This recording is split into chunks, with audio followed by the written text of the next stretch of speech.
Sveiki, Tomas, terasų profesionalas iš MDS terasų. Trumpas šiandien video apie mūsų skandinavišką termomedieną.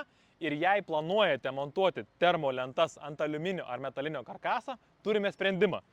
Turime termolentas su šoniniu įpjovimu, vadinama faskė, įpjova, kur naudojama specialų fiksatorių, nerūdijančio plieno, dažytas juodai, kad nešviestų specialiai tarpai.